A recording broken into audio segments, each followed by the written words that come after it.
Hello and welcome to any coding. This is web development course. आज हम HTML का first lecture लेंगे। पिछली वीडियो में हमने देखा था कि एक वेब पेज को बनाने के लिए HTML CSS और जावास्क्रिप्ट को कितना यूज़ किया जाता है और उसका क्या किरदार है। सबसे पहले हम बात कर लेते हैं लेक्चर नंबर 1 की, जिसमें हम HTML के बेसिक्स को पढ़ेंगे। ऐसी कुछ चीज़ें जो वेब डेवलपर्स को पता होती हैं वो आपको भी पता होनी चाहिए about the HTML। HTML stands for hyper text markup language, यानी ये किसी भी वेबसाइट का मार्कअप बताने के लिए इस्तेमाल होती है, स्ट्रक्चर बताने के लिए इस्तेमाल होती है या लेआउट को डिफाइन करने के लिए इस्तेमाल होती है। HTML is the code that is used to structure a web page and its content, यानी कि किसी भी वेब पेज में कौन सा कंटेंट नीचे आना चाहिए, कौन सा कंटेंट ऊपर आना चाहिए, ये सारी चीज़ों को डिफाइन करने के लिए हम HTML को यूज़ करते हैं। फॉर एग्जाम्पल हम एक वेबसाइट पे जाते हैं, जैसे हम इधर यहाँ आए, गूगल को ही हम सर्च कर लेते हैं, राइट क्लिक करके हम व्यू पेज सोर्स पे जाएं या इंस्पेक्ट को क्लिक कर लेते हैं। जैसे हम इसको देख रहे हैं तो ये वाला डॉक टाइप ऊपर आया है, डॉक टाइप .html ऊपर आया है। ये बता रहा है कि इस डॉक्यूमेंट के टाइप क्या है, यानी इसका टाइप HTML है। उसके सारा ये जो कोड है ना, ये वाला, ये सारा HTML ने लिखा है, इस सारे कोड को। तो यही सारा कोड हम HTML में लिखना सीखेंगे, जिससे हम एक वेब पेज का स्ट्रक्चर बनाएंगे। ये एक पूरा स्ट्रक्चर बना हुआ है कि कौन सी चीज़ कहाँ आनी चाहिए, गूगल कहाँ आना चाहिए, ये सर्च बार कहाँ आना चाहिए, ये नीचे वाली चीज़ें कहाँ आनी चाहिए, ये फुटर कहाँ आना चाहिए, ऊपर ये साइन इन का बटन आना चाहिए, इमेज लिखा हुआ आना चाहिए, ये जीमेल लिखा हुआ आना चाहिए। ये सारी चीज़ें HTML ने ही डिफ़ाइन की हैं और यही सारा हम ये कोड लिखेंगे, जिसके बाद ऐसा ही एक वेब पेज हम भी एक क्रिएट कर सकेंगे। अब अगर आप किसी वेब पेज का कोड देखना चाहते हैं तो आप राइट क्लिक करके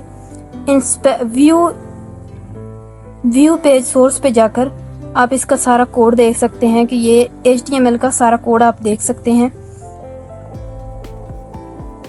इसके अलावा आप इसको राइट क्लिक करके इंस्पेक्ट पे जाकर ये भी देख सकते हैं। ये जो ऊपर एरो वाला बटन है, इस पे क्लिक करके आप लोग ये भी देख सकते हैं कि हमारा कौन सा पार्ट जो है वो कितना हिस्सा ले रहा है। जैसे ये गूगल है तो ये कितना हिस्सा ले रहा है, ऊपर वाला साइन इन बटन है और उसके साथ इमेज है तो वो कितना हिस्सा ले रही है। उसके अलावा ये सर्च बार है तो ये कितना हिस्सा ले रहा है, ये नीचे वाली डिव जो है ये कितना हिस्सा ले रही है, फुटर कितना हिस्सा हमारा ले रहा है। ये सारी चीज़ें हम लोग देख सकते हैं। ये ही हम सारा HTML में पढ़ेंगे। ये एक स्ट्रक्चर है पूरा एक वेब पेज को बनाने के लिए, जो कि HTML ही बनाता है। इसके अलावा आप यहाँ पे क्लिक करके ये भी देख सकते हैं कि ये इसकी रिस्पॉन्सिवनेस भी देख सकते हैं, यानी कि ये iPhone 12 Pro है तो उस पर कैसा नज़र आता है हमारा वेब पेज। अगर हम इसको किसी टैब पे देख रहे हैं तो कैसा दिखता है, सैमसंग पे देख रहे हैं तो ये पेज हमारा कैसा नज़र आएगा। इसके अलावा अगर हम इसको हम इसको मुख्तलिफ डायमेंशंस में या इसको मुख्तलिफ इसकी चीज़ों में हम देख सकते हैं। ये टैब पे देखेंगे तो उस पर कैसे नज़र आएगा, आईपैड पे देखेंगे तो कैसा नज़र आएगा, और अगर हम इसको लैपटॉप या कंप्यूटर पे देखते हैं तो कैसा नज़र आता है, वो सब हम इसको जो है वो देख सकते हैं यहाँ पे जाकर। तो ये सारी चीज़ों को हम जो है वो HTML में और इस कोर्स में कवर करने वाले हैं। आगे इसको मज़ीद हम अच्छे से डिस्कस। अब नेक्स्ट बात करते हैं, the component used to design the structure of website are called HTML tags, यानी कि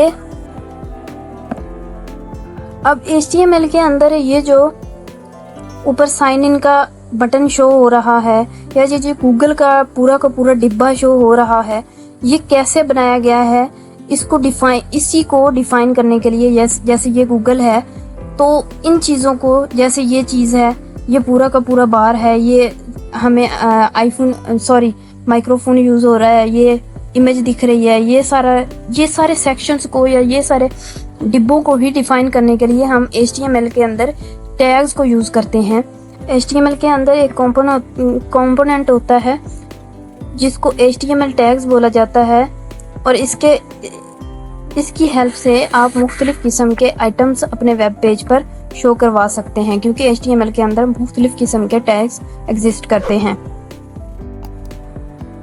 अब नेक्स्ट हम पढ़ेंगे HTML first file of HTML। इसके लिए हम जाएंगे VS कोड पे। डेस्कटॉप पे एक आप लोग खाली फोल्डर पहले से बना के रख देना और ओपन फोल्डर पे जाना, और ये डेस्कटॉप है हमारा। यहाँ पे ये देखें मैंने न्यू फोल्डर एक सिंपल जो है वो एम्प्टी बना के पहले से रखा है, तो इसको आप रीनेम कर लेते हैं। हम रीनेम करना था, और हमारा ये HTML का पहला लेक्चर है, तो हम इसको कर लेते हैं HTML ट्यूटोरियल, और इसको हम सिलेक्ट कर लेते हैं। यह हमारा HTML का फर्स्ट लेक्चर HTML का फोल्डर जो है वो ओपन हो चुका है, यहाँ पर आ चुका है। इसके बाद हम आते हैं एक्सटेंशंस पे, और यहाँ पे सबसे पहले हम एक एक्सटेंशन को इंस्टॉल कर लेते हैं। पे ऊपर सर्च कर लेते हैं लाइव सर्वर। ये जो सबसे ऊपर आया है लाइव सर्वर, अब इसी को क्लिक करेंगे। हम देख लेंगे कि जिस पे ये काफ़ी ज़्यादा इसके डाउनलोड्स हैं, इंस्टॉल्स हैं, सॉरी, इसको आप लोगों ने इंस्टॉल करना है। ये मैंने पहले से इंस्टॉल किया हुआ है, तो अब मुझे अनइंस्टॉल नहीं करना, इसको आप लोग इसको यहाँ से इंस्टॉल कर लेना। तो एक्सटेंशन को इंस्टॉल करने के बाद जो है आप लोग आ जाएंगे लाइव सर्वर पे, अपने HTML वाले फोल्डर पे, और इस पर क्लिक करके आप यहाँ से इसके अंदर एक फाइल क्रिएट करेंगे जिसको हम नाम देंगे index.html। अब ये जो फाइल है इसको मैंने आप लोगों को शायद पहले नहीं बताया, इसको हम नोटपैड पर भी बना सकते हैं। ये जो नोटपैड हमारे लैपटॉप के अंदर होता है, इस पे भी हम इसको बना सकते हैं, बट इसको VS कोड या किसी भी और कोड एडिटर पे बनाना बहुत आसान होगा, हमारे लिए बहुत हेल्पफुल होगा। ये मैं आप लोगों को आगे बताऊंगी एज कम्पेयर टू नोटपैड। अब HTML की फाइल्स को हम .html से ख़त्म करते हैं, या .html से भी ख़त्म कर सकते हैं, लेकिन .html एक्सटेंशंस का एक अपडेटेड वर्जन है। जैसे हम टेक्स्ट की फाइल को .txt से ख़त्म करते हैं, या पाइथन की फाइल को py से ख़त्म करते हैं।